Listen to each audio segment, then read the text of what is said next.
நல்லா விளங்கிக் கொள்ளணும். அல்லாஹ்வின் நபியார்களே, இன்னைக்கு நாங்க எல்லாம் அமாலுல் பதனியா மட்டும்தான் முழு உலகமும் பேசிக்கொண்டிருக்கிறது. அமாலுல் பதனியான்னு என்ன தெரியுமா? உடம்பால செய்யப்படக்கூடிய அமால்கள், அல்லாஹ்வுடைய கடமைகள். தொழுக உடம்பால செய்யணும். ஒருத்தர் கியாம்ல இருக்கிறார், கண்ணுக்கு விளங்கும். உதாரணமா சொல்ல போனா உடம்பால செய்யப்படக்கூடிய அமல்கள் சுருக்கமா சொன்னா கண்ணுக்கு விளங்கும்.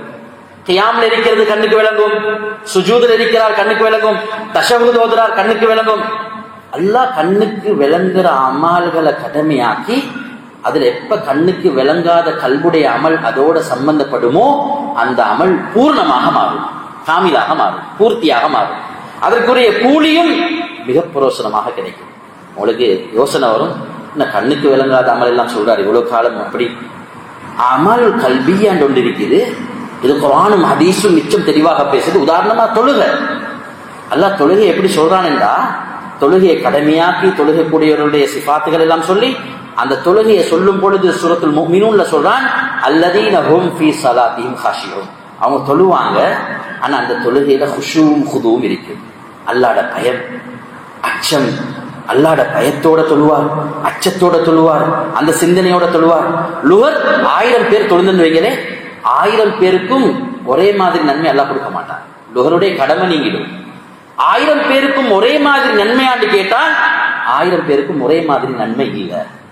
ஒருத்தருக்கு 1000 கிடைக்கும், இன்னொருக்கு 10,000 கிடைக்கும், இன்னொருவருக்கு 1,00,000 கிடைக்கும், 1 கோடி கிடைக்கும், 2 கோடி கிடைக்கும். என்னப்பா சொல்றீங்க? 4 ரக்காத் தொழுகை, லுஹருடைய 4 ரக்காத் தொழுகையில எல்லாரும் தொழுந்தாங்க, எல்லாரும் 4 ரக்காத் தான் தொழுந்தாங்க, ஒவ்வொருத்தருக்கும் நன்மை வித்தியாசம் வேண்டாம். உலமாக்கள் இதுக்கு கீழே இப்னு கஸீர் ரஹ்மத்துல்லாஹி எழுதுறாங்க, அல்லதீன ஹும் ஃபீ ஸலாத்திஹிம் காஷிஊன். அவருடைய கல்பு ஹாதிராக இருந்து அல்லாஹ்வுடைய சிந்தனையோட தொழும் பொழுது அவருக்கு கோடிக்கணக்கான நன்மை கிடைக்கும்.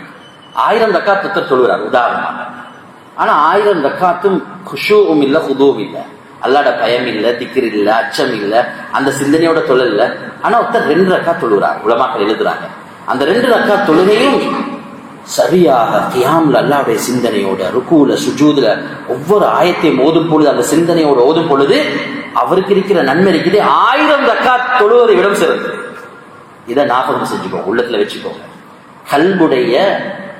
கல்புடைய கடுகளவு அமல், கல்புடைய கடுகளவு அமல் உடம்பால செய்த மலையளவு அமலை விட சிறந்தது. கல்புடைய கடுகளவு அமல் உடம்பால செய்யற மலையளவு அமலை விட சிறந்ததாக மாறிடும். காபாவை வலம் வார அவருடைய நியத்து இஹ்லாஸ் இல்ல, அல்லாஹ்வுக்காக செய்யல, எல்லாரும் ஹாஜி என்று சொல்லணும் என்ற நியத்தோட காபா. ஒருத்தர் ஒரு வீட்டுல தொங்கல் இருந்து கொண்டு, எங்கேயோ உலகத்துல தொங்கல் இருந்து கொண்டு நினைக்கிறார், ஒன்னும் அந்த காபாவை பார்க்க கிடைக்கலையே, அந்த காபாவை கண்ணால மௌத்துக்கு முன்னால பார்க்கணுமே. இவருடைய கூலி இருக்கிறே அங்க அவர் உடம்பால செய்யற தவாஃபை விட சிறந்ததாக மாறிடும். ஹஜ்ஜி செய்யாதவங்க நியத்து வைங்க. இந்த இடத்துல நான் எத்தனையோ பேர் என் வாழ்க்கையில பார்த்திருக்கிறேன். 10 வருஷம் முண்டியல் போட்டு சல்லி போட்டு சேர்த்து ஹஜ்ஜி செஞ்சவங்க இந்த கொழும்புள்ளக்க பார்த்திருக்கிறோம். மிச்சம் தூரம் போவான கொழும்புள்ளக்க சாதாரணமா கடையாப்பம் விற்கிற ஒரு பெண், சாதாரணமா சின்ன கூலி வேலை செய்யற ஒரு ஆண், உண்டியல்ல சல்லி போட்டு நியத்து வச்சு சுப்ஹானல்லாஹ் அந்த போறதுக்கு சலாம் கொடுக்க வார நாள் இருக்கிறேன், கண்ணீரோட வந்து சொல்றாங்க, நியத்து வச்சோம், கொஞ்சம் கொஞ்சமா பணம் சேர்த்தோம், அல்லாஹ் மௌத்துக்கு முன்னால் அந்த காபாவை பார்க்கிற சந்தர்ப்பத்தை அல்லாஹ் தந்தான். எனக்கும் உங்களுக்கும் மேலே சந்ததிக்கும் அல்லாஹ் அந்த பாக்கியத்தை நஷீபாக்குவான்.